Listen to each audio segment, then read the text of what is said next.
If you are a facilitator on one of the technical official revalidation courses, so that could be the level 1 or it could be the level 2, we have to check that people have met the 50% criteria at the date then that's been set. Now, depending on how we look at it, will depend on what method we use.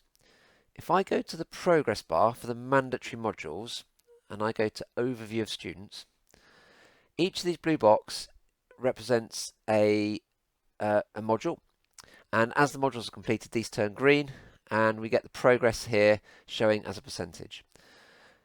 The problem is somebody could complete, let's say, 75 or 80% of all of the modules but not actually complete the modules. Their progress bar here would show very low, might be 5%, even though they've actually done about 80% of the course. It's just that they haven't finished every single module. They've just done most of each of the modules but not quite finished it. So there's a second way that we can track completion.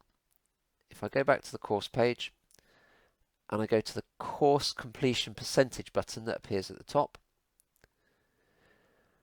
what you'll have is the left hand column will have the person's name, next one is their email address, and then we've got a column that says overall course progress. Now what this is doing is it's tracking the progress from all of the mandatory modules and then bringing it all together into a single overall kind of completion.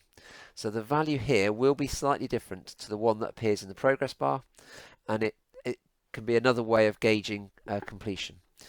So if they've achieved either 50% in this column or on the progress bar, then I think we can say that they've met the 50% criteria.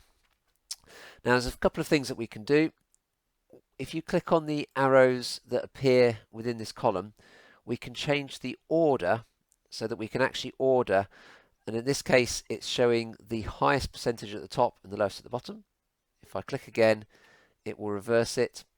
If I click back on name, it will then set it so that it's done in alphabetical order. So you can change the orders of the columns by clicking on the arrows to get it to do what you want. And the same happens within the progress bar. If you click on the word progress, you can change the order so that in this case it's showing the highest percentage at the top. Click again and it will show the lowest percentage at the top. So within your groups you can actually track quite easily who has or hasn't achieved the 50% criteria. Now one thing to note is if you're in a module that has the questions that are marked by the facilitator, the student might have answered the questions, but if you haven't as yet graded them, they won't get the credit on their percentage complete. So it's important that as a facilitator we grade all of the questions before we then start checking the completion, because they won't track completion if you've not marked their work yet for them.